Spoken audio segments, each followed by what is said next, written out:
For now, let's get the latest and we cross live to our reporter Ayanda Mhlongo for an update. Of course, we understand now, electing is now going to happen as we did go through the nomination process. Bring us up to speed. What's happening there, Ayanda?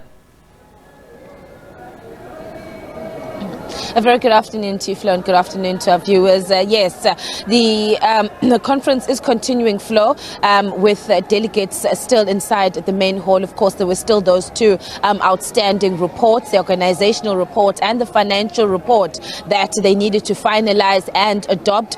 But during that process, the elections agency, which is running this elections, they are going to be printing the ballot papers, and then delegates are then going to be going out in the various regions to then go and cast their votes. They're also taking a bit of break for some of them, getting a little bit of a breather outside. So it's quite busy outside as delegates are mingling. Of course, it's been quite a long day, a long night yesterday, and a long day for delegates. But this is the time that they've all we've been awaiting, particularly this process, Flo, when they will now elect their leaders that they want to take, that they want to lead the province of KwaZulu-Natal for the next 4 years. And just to quickly, of course, run through that list for the position of chairperson, we have contesting there Siboniso Duma and Sihle Zigalala. The position of deputy chairperson, we have Kwazim Shengu and Nomakukus Melane Zulu. For the position of deputy secretary, we've got Begim Tolo, Nontambego Boys. I beg your pardon. For the position of secretary, we have Begim Tolo and Dumseni Nduli. Deputy secretary, we have Sipho Hlomuga and Nontombego Boys. And of course, treasurer, we have Dr. Ntutuko Mahlaba up against Jomo Osbi. And interestingly, in that position, Zandile Kumete had been nominated by the branches, but because of the step aside rule, she then declined that nomination. But let me now bring in our analyst, Dr. Figile Vilagazi. Dr. Vilagazi, thank you so much for joining us. I think what struck me and what was quite interesting in this, and this is because I was looking at the time during the nominations at some of the facial expressions of the members of the National Executive Committee. It's the point where Nomusa Dube was nominated from the floor, and it was then open for the delegates here to support her nomination. Very disappointingly, only a couple of hands. I think I saw 2 or 3, but especially no support coming from the Women's League and the majority of women. And here we have an ANC that has been saying that they want to see women lead. What do you make of that? Ayanda, it is very, very disappointing. My goodness, I mean, you could look at the faces in the room. People really, literally looking for a hole to hide. People putting faces down and eyes down. The leadership on the table there, putting eyes down. It's really shocking.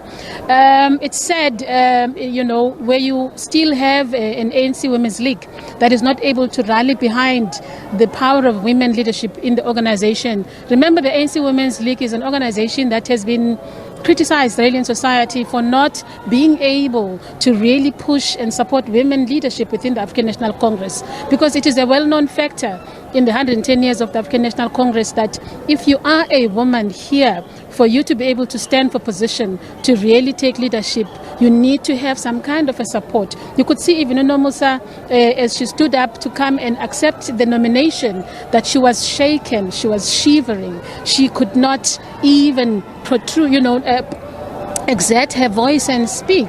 So it's quite a very, very intimidating space for women's bodies in here, Perhaps if she could even find a corner to hide herself. So that was the temperature in the room. All of us were there, people were laughing and so on. Just only 2 or 3 hands really standing up. But I really must applaud her for even having the strength to carry her body and to walk through that room to say, I am here, I'm still willing to stand, I still want to bring in the voice of a woman, even if it is declined, even if I don't appear in the ballot, but I have said that I actually am willing to lead in this way. And this should then be an assignment for the ANC Women's League to go back to the drawing board. Right? People are calling for a feminist-led government for South Africa. Women of South Africa, feminists of South Africa are saying we are tired of this demonstration of patriarchy. It was a dance of patriarchy there. right? It was seriously a performance of patriarchy. And if the ANC is not going to examine that, particularly the ANC Women's League, unfortunately, it is a no-go zone for women in the ANC. And the women in the ANC who are in positions of leadership have got to think about whether they would want to continue in that way, transform the organization, or exit the organization. And another dynamic was when we came to the position of the secretary. Things changed, right? When the name of a woman was suggested, because we only had one candidate, Umsheng, right? When the woman was nominated, and then there was suddenly an applaud in the room, almost an overwhelming, right? Overwhelming majority, overwhelming voice and strength. And that tells you the gender dynamics in the organization, that it is okay for a woman to be a secretary, but we can never have a woman to chair us and lead us. We are the heads and the women here are the tails. They can always write for us, they can always really do that kind of work, but they can never be able to lead this organization as presidents or as chairs. It happened to Mama Umatikizela Mandela. She was requested to sit down to give the former President Jacob Zuma a chance to stand as deputy president at that time. It happened also to Mama Nkosazana Dlamini Zuma, you know, when she wasn't voted at a national conference previously. It happened to Mama Lindiwe Sisulu. Where is the ANC going to? Interesting points that you make there, but also just want to look at the rest of the candidates, just sum it up for us. A lot of these, a lot of those that are standing now and have been nominated by these branches, we are seeing the Youth League that is now emerging. Many of them are coming from the ranks of the ANC, but I beg your pardon, the ranks of the Youth League.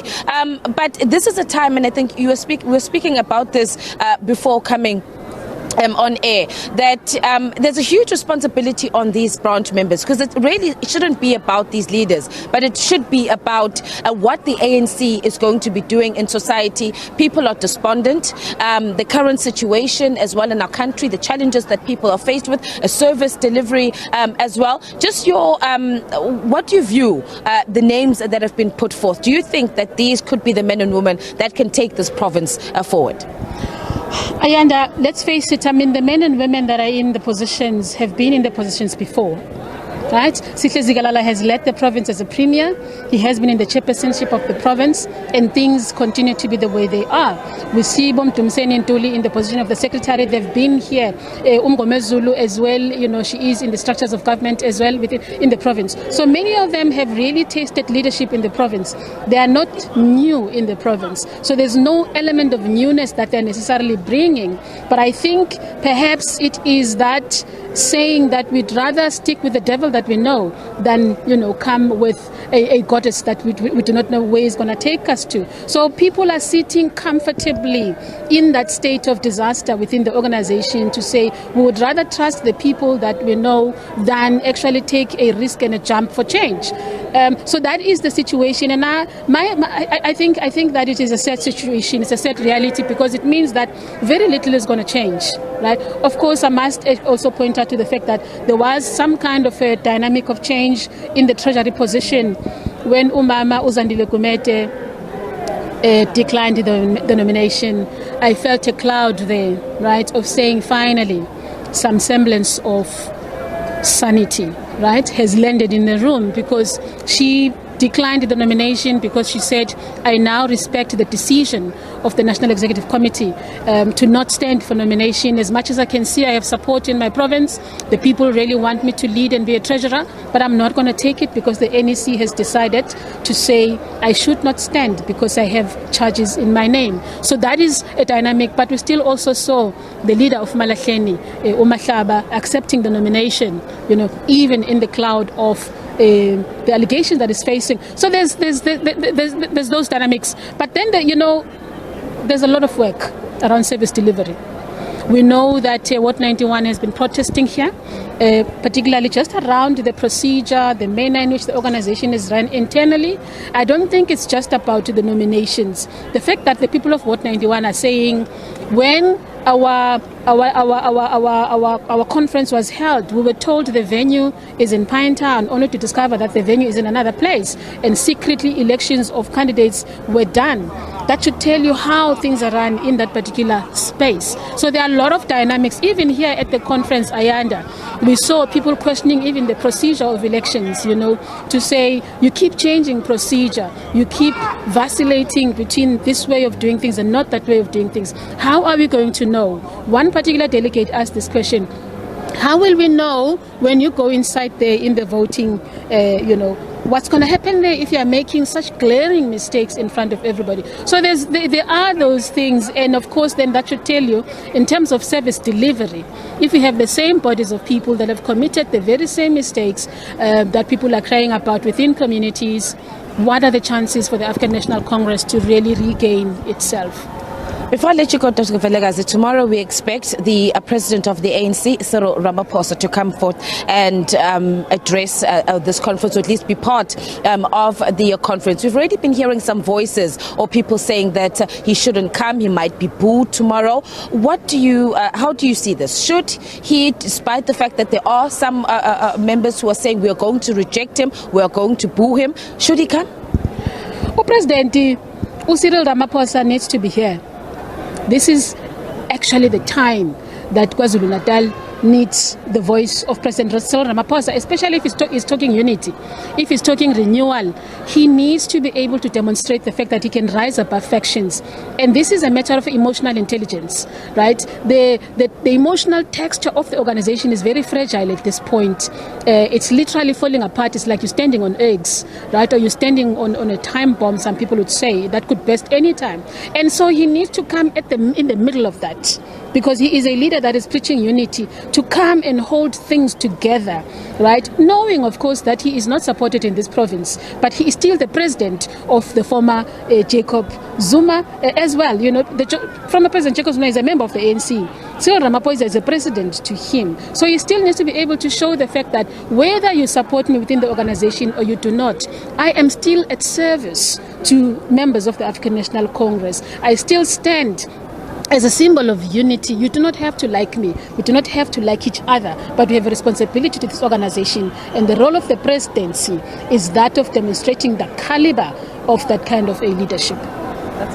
We appreciate your time, a political analyst there, Dr. Fikile Vilakazi, first just sharing her perspective on what has unfolded here at this 9th provincial conference of the ANC in KwaZulu-Natal. We've still got a long way to go. Flo, with that, we still, of course, will be awaiting those results once the delegates have concluded the voting and the elections team begins their account. And thereafter, of course, they are still going to continue with the plenary discussions, and then we expect that this conference is then going to be closed tomorrow. And the National Treasurer last night of the ANC confirming that the president of the party will indeed come through to this conference tomorrow. So still a lot to look out for as this conference continues. Flo? Many thanks to you, Ayanda. Let's catch up later on then.